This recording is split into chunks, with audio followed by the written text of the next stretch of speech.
خلاصہ یہ ہے کہ دنیا کی طرف ضرورت کی حد سے زیادہ ہوشیاری جو ہے، اس کی طرف توجہ ہے، وہ اللہ تعالیٰ کے سوا جو چیزیں ہوتی ہیں نا، خیالات اور مصروفیات، ان کی کثرت کا سبب بنتی ہے۔ تو ایک چھوٹی سی مثال ہے کہ کسی مخصوص دکان سے کباب کھانے کے لیے لمبا سفر کرنا، ٹھیک ہے جی، فلاں جگہ کے کباب بڑے مشہور ہیں، وہاں لمبی لائن لگی ہوتی ہے، لوگ کھڑے ہوتے ہیں، گھنٹوں میں باری آتی ہے۔ یہ بظاہر تو نہیں لگتا کہ کوئی بہت بڑی نقصان ہے، بہت بڑی بات ہے۔ حج میں البیک کے آگے کئی دفعہ 3-4 گھنٹے کی لائن لگتی ہے اور لوگ کھڑے ہوتے ہیں لینے کے لیے وہاں پہ۔ تو ایسے موقع کے اوپر البیک کھانا ضروری تھا یا یہ کہ عبادات ضروری تھیں؟ ٹھیک ہے، تو ایک تو یہ مثال ہو گئی۔ ہمارے ہاں اگر ہم حج پہ نہیں، یہاں کی لوکل بات کر لیتے ہیں، تو کئی جگہ مطلب فلاں جگہ کے برگر بڑے مشہور ہیں، وہاں چلے جاتے ہیں سب مل کے پارٹی کرنے کے لیے وہ۔ تو اب دیکھیں وقت بھی ضائع ہو گیا وہاں پہ اور توانائیاں بھی ضائع ہو گئیں، تو بظاہر یہ نقصان دہ نہیں لگتا۔ لیکن اس طرح کے خیالات جو ہوتے ہیں وہ غیر ضروری مصروفیات کریٹ کر دیتے ہیں، جبکہ اس ٹائم میں آپ اللہ تعالیٰ کو یاد کر سکتے تھے۔ اب کہیں گے پھر جی اللہ تعالیٰ کو یاد کرتے رہے ہر وقت، تو ہر وقت تو دنیا کے کام ہی کرتے رہتے ہیں نا، اللہ تعالیٰ کو کس وقت یاد کرتے ہیں؟ تو جب ہر وقت یہ ایکٹیویٹیز پڑتی رہیں گی کہ کبھی کباب کھانے کا شوق ہو رہا ہے، کبھی کسی سے ملنے کا شوق ہو رہا ہے، ہاں اس کو ضرورت کے درجے میں رکھیں۔ اگر مطلب تفریح کو ایک حصہ بنانا ہے زندگی کا، تو تفریح کو حصہ زندگی کا بنائیں، لیکن not at the cost of this آخرہ، کہ آخرت کے اس کے اوپر نہیں کہ جی آخرت بالکل ہی زیرو ہو جائے اور تفریح رہے نا۔ تو نقصان کیا ہوتا ہے اس کا؟ نقصان یہ ہوتا ہے کہ جب فرصت ہی نہیں ملتی اللہ تعالیٰ کی طرف دھیان کرنے کی، تو اللہ تعالیٰ کریم، اللہ تعالیٰ ودود کا خیال، ان کی طلب اور اس طلب کا ذریعہ یعنی اہل اللہ کی تلاش، یہ کیسے میسر ہوگی، کس طرح ملے گی؟ دیکھیں اللہ کے نبی صلی اللہ علیہ وآلہ وسلم نے ہمیں اس میں بھی رہنمائی عطا فرمائی ہے۔ تو ایک حدیث ہے، حضرت ابن عباس رضی اللہ عنہ فرماتے ہیں کہ رسول کریم صلی اللہ علیہ وآلہ وسلم نے فرمایا، دو نعمتیں ایسی ہیں کہ ان کے معاملے میں بہت سے لوگ فریب اور ٹوٹا کھائے ہوئے یعنی نقصان میں ہیں، اور وہ نعمتیں کیا ہیں؟ تندرستی اور فراغت۔ برگر کھانے کی اگر فراغت تھی تو اس میں دین کا علم حاصل کرنے کی بھی فراغت تھی۔ ٹریڈ آف تھا کیا کرنا ہے، ہفتے میں ایک دفعہ برگر کھا لیا تو باقی ٹائم دین کا علم بھی حاصل کیا جا سکتا ہے، لیکن سارا وقت اس میں لگا دیں۔ تو ملا علی قاری رحمۃ اللہ علیہ بہت بڑے بزرگ گزرے ہیں، انہوں نے اس حدیث کی تشریح میں لکھا ہے کہ اس ارشاد کا مطلب یہ ہے کہ بہت سے لوگ ان نعمتوں کی حقیقی قدر نہیں کرتے، اس طور پر کہ وہ ان نعمتوں کے حاصل ہونے کے زمانے میں ایسے کام نہیں کرتے جن کے وہ آخرت میں محتاج ہوں گے۔ وہاں پہ ایک ایک نیکی چاہیے ہوگی، ایک ایک نیکی، باپ بھی نہیں دے گا، ماں بھی نہیں دے گی۔ تو آگے فرماتے ہیں اور پھر وہاں نادم ہوں گے کہ ہم نے کہ دنیا میں اپنی عمر کی بیش قیمت اوقات کو ہم نے کس طرح ضائع کر دیا، اور تندرستی اور فراغت کے وقت جو نعمتیں ہمیں میسر تھیں ان کے جاتے رہنے سے پہلے ان کی قدر نہیں کی، حالانکہ اس وقت ان کی یہ ندامت ان کو کوئی فائدہ نہیں پہنچائے گی، جیسے کہ اللہ تعالیٰ نے فرمایا ہے کہ ذالک یوم التغابن، ٹھیک ہے، اس دن تو فائدہ نہیں ہوگا نا۔ اسی طرح حضرت معاذ بن جبل رضی اللہ عنہ روایت کرتے ہیں کہ نبی کریم صلی اللہ علیہ وآلہ وسلم نے فرمایا، جنت والوں کو جنت میں جانے کے بعد دنیا کی کسی چیز کا افسوس نہیں ہوگا، کسی چیز کا افسوس نہیں ہوگا، نہ کسی مصیبت ہے میرے پیر ایسے حالات گزرے، یہ ہوا وہ ہوا، یا کوئی نعمت چھوٹنے کا کہ دنیا میں یہ نعمت تھی وہ چھوٹ گئی، کسی چیز کا افسوس نہیں ہوگا سوائے اس گھڑی کے جو دنیا میں اللہ کے ذکر کے بغیر گزری ہوگی، کہ کاش میں اس وقت بھی ذکر کر لیتا تو آج مجھے یہ نعمتیں اور ملی ہوئی ہوتی۔ ایک سبحان اللہ سے ایک درخت لگ جاتا ہے، ایک سبحان اللہ کہنے میں سیکنڈ مشکل سے لگتا ہے۔ تو یہ وہ بات ہے۔ تو یہاں پر پیغمبر صلی اللہ علیہ وآلہ وسلم صحت اور فرصت آخرت بڑھانے میں خرچ کرنے کی تلقین فرما رہے ہیں۔ کم از کم آخرت کی اتنی حرص تو ہو جتنی ہم اس دنیا کو جمع کرنے کی حرص کرتے ہیں۔ دیکھیں مطلب بار بار یہ باتیں جب ریپیٹ ہوتی ہیں تو شیطان یہ وسوسہ ڈالتے ہیں کیا دنیا کے پیچھے پڑ گئے ہیں، دنیا میں نہیں رہیں گے، دنیا کے کام نہیں کریں گے تو کھائیں گے کمائیں گے کہاں سے؟ تو یہاں تو بات ہم کئی دفعہ کر چکے ہیں نا کہ کھانا کمانا تو ضرورت ہے، اور یہ بھی عبادت بن جاتی ہے کہ جب ہم اس کو شرعی طریقے سے کریں۔ تو یہاں دنیاوی تعلقات توڑنے کی بات نہیں ہو رہی ہے، یہاں پہ یہ بات نہیں ہو رہی ہے کہ ہم دنیا کو چھوڑ کے بالکل جوگی بن کے جنگلوں میں نکل جائیں۔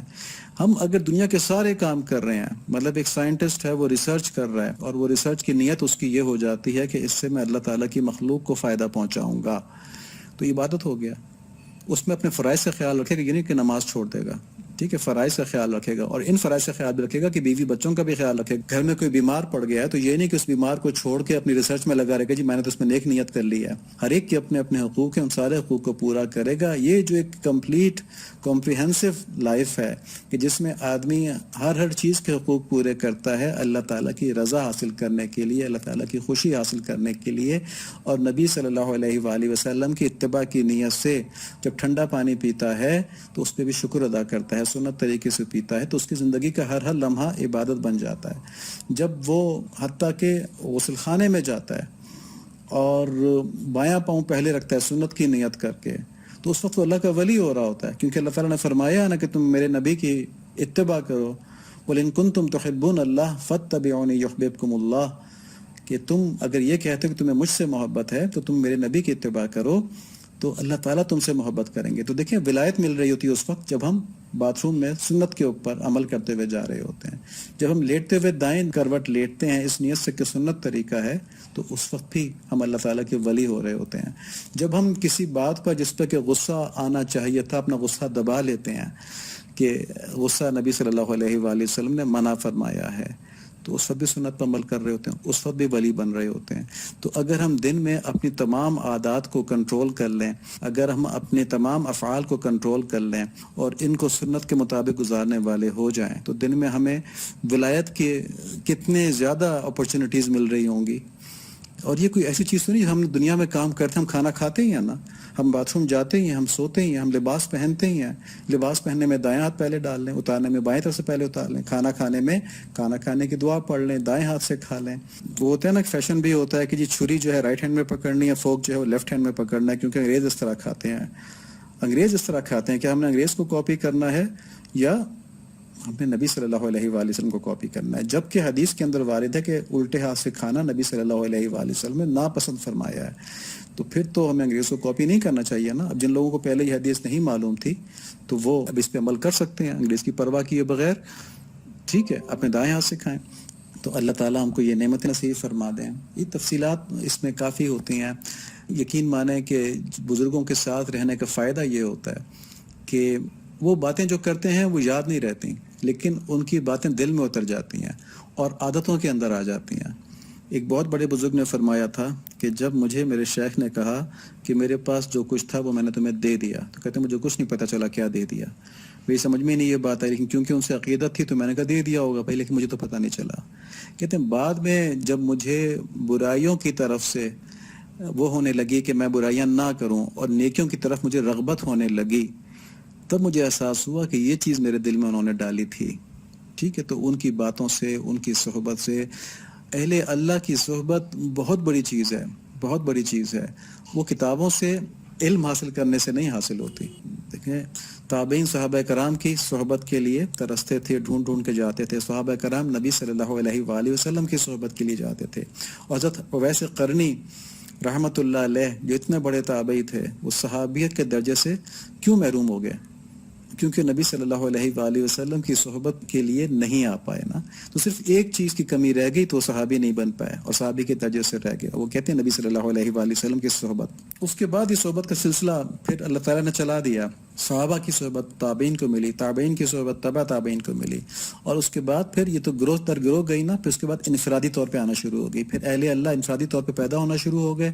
وہ اپنے اوپر سے صحبت لیتے، اس صحبت کا فیض لیتے، جیسے ابھی ہم نے بات کی تھی، اور یہ سائنٹیفکلی پروون بھی ہے کہ دل سے بات کرتا ہے۔ دل کا اورا جو ہے یہ دوسرے اورا کے ساتھ کمیونیکیٹ کرتا ہے۔ تو یہ ایک سائنٹیفک اسٹڈی میں نے پڑھی تھی نیٹ کے اوپر، آپ ڈھونڈے تو شاید آپ کو بھی مل جائے انشاءاللہ۔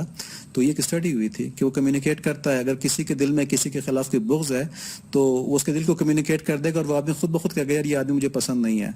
ٹھیک ہے، اس کے دل کے اندر جو بغض تھا نا، اس وجہ سے اس کو بھی فیل ہو جائے گا کہ مجھے بھی یہ آدمی پسند نہیں ہے۔ اس طرح کی انہوں نے کوئی اسٹڈی کی ہوئی تھی۔ تو وہ جو کمیونیکیٹ ہوتا ہے قلب سے قلب سے قلب سے قلب سے ٹرانسفر، اس کی جب لڑی نبی صلی اللہ علیہ وآلہ وسلم تک پہنچتی ہے تو ایک بہت عظیم سلسلہ ہے یہ نا۔ اللہ تعالیٰ ہمیں نصیب فرما دیں۔ ہو سکتا ہے کہ کچھ لوگ اس بات کی اہمیت کا اندازہ نہ کر پائیں، لیکن اللہ تعالیٰ نے دین کی خدمت جن جن لوگوں سے لی کہ ان کا فیض جو تھا، ان کی جو دین کی خدمت تھی وہ ہر طرف پھیل گئی، جیسے خواجہ محی الدین چشتی رحمۃ اللہ علیہ، اور اس سے دیگر اکابر بزرگ جو ہیں، حضرت شیخ عبد القادر جیلانی رحمۃ اللہ، حضرت امام ابو حنیفہ رحمۃ اللہ علیہ، امام مالک رحمۃ اللہ علیہ، امام احمد بن حنبل رحمۃ اللہ علیہ، امام شافعی رحمۃ اللہ علیہ، اس طرح تمام بڑے بڑے لوگ جو ہیں وہ سب اس قلب کی صحبت کو مانتے بھی تھے، انہوں نے اختیار بھی کی تھی۔ حضرت امام احمد بن حنبل رحمۃ اللہ علیہ حضرت بشر حافی رحمۃ اللہ علیہ کے پاس جاتے تھے۔ حضرت امام ابو حنیفہ رحمۃ اللہ علیہ نے یہ صحبت حضرت امام جعفر صادق رضی اللہ تعالیٰ عنہ سے اختیار کی تھی، ٹھیک ہے۔ تو اور فرمایا تھا کہ اگر 2 سال جو میں نے حضرت امام جعفر صادق رضی اللہ عنہ کے ساتھ گزارے ہیں، اگر وہ نہ ہوتے تو نعمان ہلاک ہو گیا، تو ان کا نام نعمان بن ثابت تھا نا، تو نعمان ہلاک ہو گیا تھا۔ تو اللہ تعالیٰ سے ہم دعا کریں کہ اہدنا الصراط المستقیم صراط الذین انعمت علیہم، دیکھیں یہاں اللہ تعالیٰ نے قرآن شریف میں بتایا ہے صراط الذین انعمت علیہم، ورنہ پہلی دعا کافی تھی کہ اہدنا الصراط المستقیم، یا اللہ مجھے سیدھا راستہ دکھا دیں، دعا ہوگی، دعا ختم ہوگی، بات بس صراط مستقیم مانگ لی۔ اللہ تعالیٰ نے وہاں پہ آپ کو راستہ دکھا دیا کہ کن لوگوں کا راستہ صراط مستقیم کن لوگوں سے ملے گی۔ اہدنا الصراط المستقیم صراط الذین انعمت علیہم، جن پر آپ نے اپنا انعام فرمایا۔ تو جن پر اللہ تعالیٰ نے اپنا انعام فرمایا، کیا وہ معمولی لوگ ہوں گے؟ مطلب کیا وہ عام لوگوں کی طرح کے ہوں گے؟ ایسا ہو ہی نہیں سکتا۔ جن پر اللہ تعالیٰ نے انعام فرمایا ان کے قلوب کی کیا حالت ہوگی؟ جن کو اللہ تعالیٰ نے اپنی محبت کے لیے قبول کیا کہ وہ دنیا چھوڑ کے اللہ تعالیٰ کی طرف لگ گئے، تو کیا وہ خود لگ گئے؟ ان کو اللہ تعالیٰ نے چاہا تو وہ اس طرف لگے نا۔ تو جن کو اللہ تعالیٰ نے پسند کیا ان کی کیا حالت ہوگی؟ تو ان کو تو دیکھنا بھی، آگے مولانا کے اشعار ہیں یہ شاید پہلے گزر چکے ہیں مثنوی شریف میں، کہ ان حضرات کو جو دیکھنا ہے اس سے ہی دل بن جاتا ہے، ٹھیک ہے۔ تو اب یہ باتیں، کیونکہ یہ باتیں بڑی مستند جگہ سے آئی ہوئی ہیں، انشاءاللہ ہمیں یہ مثنوی کے اشعار کے اندر بھی مل جائیں گی، اور یہ اہدنا الصراط المستقیم سے تو ثابت ہوتی ہے نا کہ ان لوگوں کی بڑی اہمیت ہے۔ تو اللہ تعالیٰ ہم کو یہ بات سمجھنے کی توفیق نصیب فرمائے اور ان اپرچونٹیز کو حاصل کرنے کی توفیق نصیب فرمائے۔ یہ جو اصحاب کہف کی طرح کے بزرگ ہیں جو ہمارے آس پاس ہیں، اللہ تعالیٰ ہمیں ان سے مستفید ہونے کی توفیق نصیب فرمائے اور ہمیں طلب نصیب فرمائے۔ اللہ تعالیٰ قبول فرمائے، آمین۔ اللہم صلی علی سیدنا مولانا محمد النبی الامی وعلی آلہ وصحبہ وبارک وسلم تسلیما کثیرا کثیرا۔